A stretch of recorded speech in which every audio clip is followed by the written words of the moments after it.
Merci, Monsieur le Président. Donc, c'est avec grand plaisir que je me lève aujourd'hui au nom de Sherbrooke pour parler du projet de loi C-60, le projet de loi d'exécution du budget, qui a été déposé en mars dernier.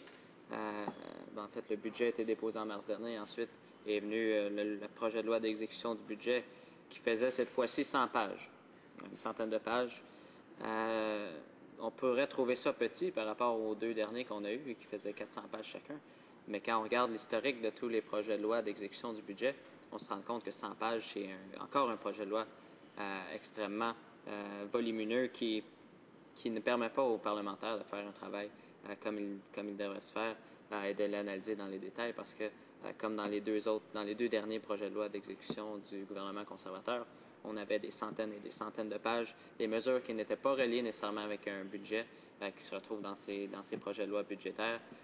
Est-ce que c'est parce que les conservateurs ont peur de l'opinion publique et veulent s'empresser d'adopter des mesures dans un document tellement volumineux qu'il en devient difficile, même pour des experts, d'aller voir tous les détails?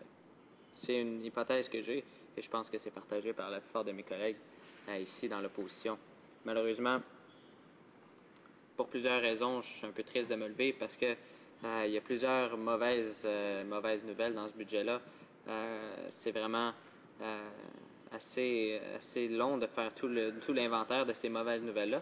Mais je vais en relever quelques-unes dans mon discours, notamment ceux qui sont reliés avec mon comté. Donc, évidemment, en tant que député de Sherbrooke, je viens ici pour parler des impacts que ça pourrait avoir dans mon comté, dans la belle ville de Sherbrooke, qui est la capitale des cantons de l'Est, au Québec, en Estrie, et puis qui est une assez grande ville, 160 000 habitants, qui a beaucoup de besoins et que j'ai l'honneur de servir ici, en cette Chambre. Et je voudrais aussi, en faisant référence à mon comté, vous mentionner le nombre de correspondances que j'ai reçues sur certains sujets. Et c'est les sujets que je vais vouloir aborder avec vous aujourd'hui, parce que c'est ceux-là qui ont capté le plus d'attention, disons peut-être pour les mauvaises raisons, mais quand même qui ont capté l'attention des Sherbrookois le plus. Notamment, comme je l'ai mentionné tantôt dans une question à mon collègue, l'ingérence politique du Conseil du Trésor dans les négociations des sociétés d'État. On a appris ça dans le budget, dans le dernier projet de loi d'exécution du budget, que le Conseil du Trésor, le ministre du Conseil du Trésor, allait se donner le droit de s'ingérer dans nos sociétés d'État telles que Radio-Canada. Et ça, c'est une société d'État qui est assez bien reconnue et qui se doit d'être le plus indépendant possible. Vous savez très bien comme moi, Monsieur le Président, qu'une société d'État comme Radio-Canada qui fait du journalisme se doit d'être le plus indépendant possible. C'est encore plus critique que n'importe quelle autre société d'État.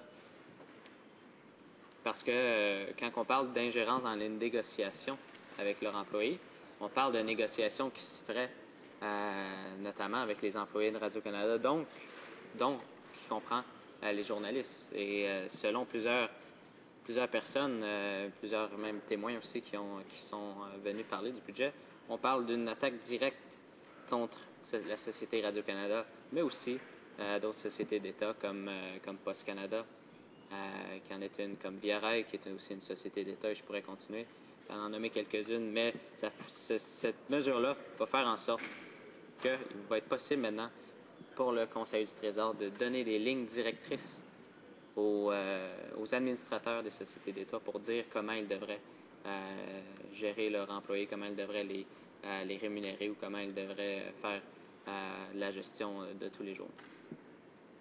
Et ça, c'est sans compter les coupures de 115 millions Radio-Canada. Tantôt, je parlais des négociations avec leurs employés, mais ça, c'est sans compter la coupure qui a été annoncée, une coupure encore répétée, une autre attaque, je dirais, des conservateurs envers notre société d'État. 115 millions de moins pour cette société-là pour faire son travail, malheureusement.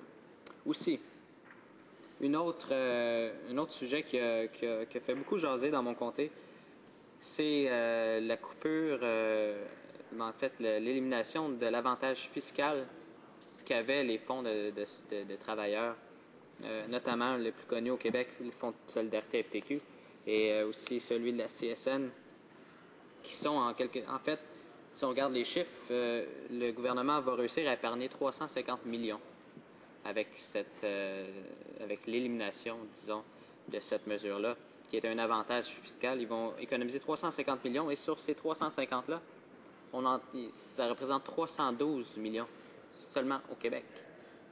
Alors, c'est pas pour rien qu'on a entendu, tout de suite après l'annonce, on a entendu dans les médias, dans plusieurs endroits, notamment à Sherbrooke, où il y a un bureau de la FTQ, quelques mètres du mien, où on entendait que c'était une attaque directe envers les Québécois.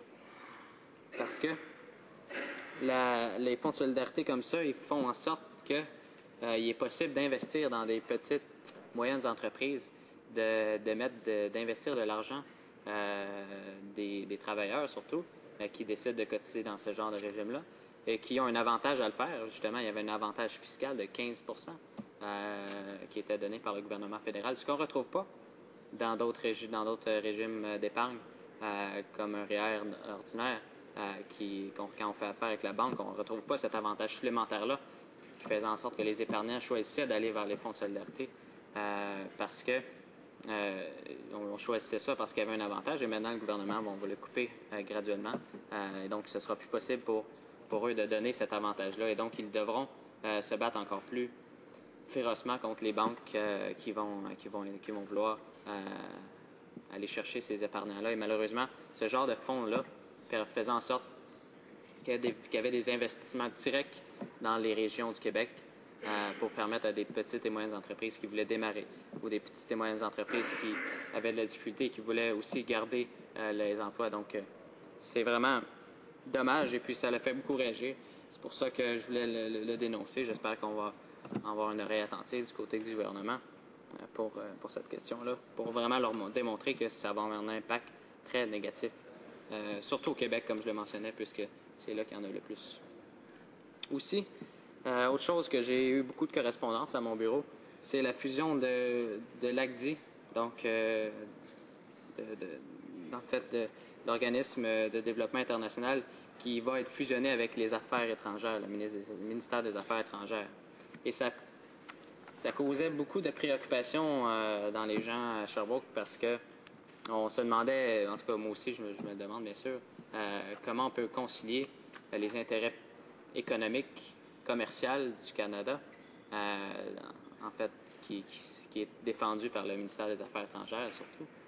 Comment on allait réconcilier ça avec l'aide humanitaire que l'ACDI faisait avant, qui va, j'espère, continuer à le faire, bien sûr, malgré les coupures aussi dans ce domaine-là.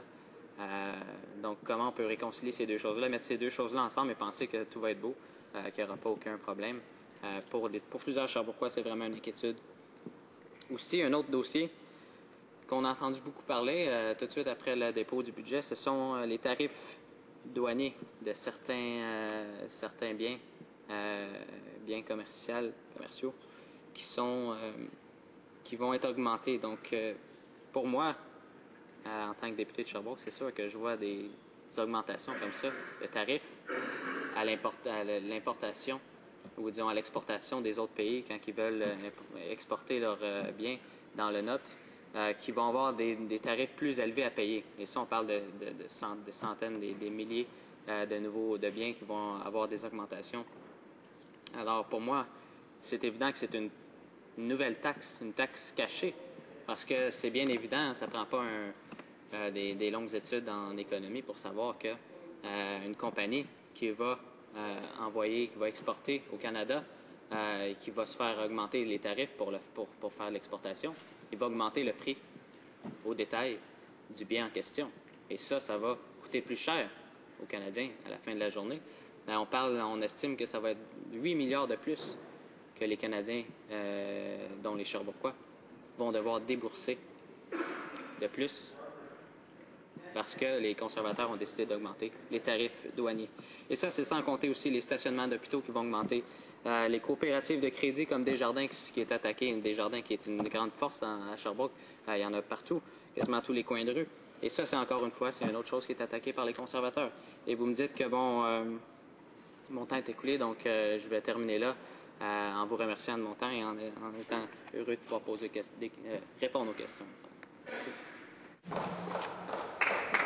Questions and comments. Questions et observations? Coopération internationale. Merci, Monsieur le Président. Je suis un peu surpris et étonné que les députés en face disent qu'1 milliard de dollars d'argent durement gagné par les contribuables soit versé à CBC Radio-Canada sans que le gouvernement élu par la population n'assure la moindre surveillance pour s'assurer que l'argent est bien utilisé, que ne soit pas mal utilisé. Est-ce qu'il peut nous expliquer son système de valeur en ce qui concerne l'utilisation de l'argent des députés, des électeurs? Président du comité permanent de l'accès à l'information, de la protection des renseignements personnels et de l'éthique, j'ai à plusieurs reprises affaire avec Radio-Canada, notamment une étude qu'on fait en ce moment. Et il est évident que le gouvernement conservateur attaque Radio-Canada, mais il est évident aussi que Radio-Canada, présentement, est nécessaire. C'est un diffuseur public, comme il y en a dans plusieurs autres pays, qu'on pense au Royaume-Uni, au Japon, à l'Australie aussi, qui ont des diffuseurs d'État. Ici, au Canada, c'est un des pays où ça coûte le moins cher par habitant pour notre société d'État, qui est Radio-Canada. Et puis, Radio-Canada fait des rapports annuels, présente des rapports au Parlement, et puis justifie toutes ses dépenses. Et c'est extrêmement nécessaire pour que tous les Canadiens, partout où ils se trouvent, au Canada, que ce soit dans le nord de l'Ontario où on a des services en français, que ce soit dans l'ouest du pays, dans l'est, qu'on a un service de télédiffusion pour tous les Canadiens dans les 2 langues officielles. Je pense que c'est primordial et c'est important qu'on le conserve le plus possible. Question et commentaire. The honorable member for Winnipeg. L'honorable député de Winnipeg-Nord. Merci, Monsieur le Président. J'aimerais revenir à la conclusion du député lorsqu'il parlait des crédits d'impôt pour les caisses populaires. Eh bien, les caisses populaires ont été une option extraordinaire dans les régions rurales, dans l'Ouest. Ils sont très populaires et offrent un service que les banques n'ont pas pu fournir. Dans ma circonscription de Winnipeg-Nord, la seule croissance dans le secteur a été celle d'une caisse populaire qui a ouvert sur McGregor Avenue, alors que de nombreuses banques ont fermé des succursales. Cette élimination du crédit va nuire aux caisses populaires parce qu'elles ont compté sur ce crédit. Et il voudrait peut-être conclure. Il avait commencé à toucher à ce sujet lorsque son temps s'est écoulé. Je remercie. L'opportunité qu'il m'offre de continuer sur ce que j'ai pas eu le temps de me rendre, c'est-à-dire, j'avais juste mentionné, mais j'avais pas pu élaborer un peu plus longuement sur les coopératives de crédit, comme il le mentionne, qui sont souvent, qui se retrouvent dans à peu près tous les comtés du pays, qui sont aussi des leviers économiques qui commanditent, qui financent plusieurs projets locaux. Et c'est ça la force des coopératives aussi, c'est d'être dans les petites communautés et pouvoir pouvoir aider les petites communautés comme ça avec du financement. En redonnant à la communauté ce qu'ils font. C'est pas une banque ordinaire. Et souvent, moi, en tant qu'utilisateur aussi des jardins, je me demande pourquoi des gens choisissent d'aller à la banque quand on peut aller vers une caisse ou une coopérative de crédit dans les autres provinces. Quand on a la chance d'avoir ces entreprises-là qui ne voient pas simplement que le profit d'abord, mais qui voient aussi le bienfait de la communauté et qui sont malheureusement attaqués par les conservateurs. Pas plus tard que la semaine dernière, on rencontrait dans un petit déjeuner les coopératives de crédit aussi qui nous avaient invités. Et on en a parlé et puis ils étaient très, très déçus, évidemment, par l'attitude du gouvernement et la non-coopération avec ces entreprises-là qui auraient préféré pouvoir garder cet avantage-là. Et malheureusement, ce n'est pas le cas. Malheureusement, les conservateurs ne pensent pas que ces coopératives-là de crédit sont importantes, alors que nous, NPD, on leur accorde une très, très grande importance et on va les appuyer lorsqu'on sera au gouvernement en 2015. Resuming debate.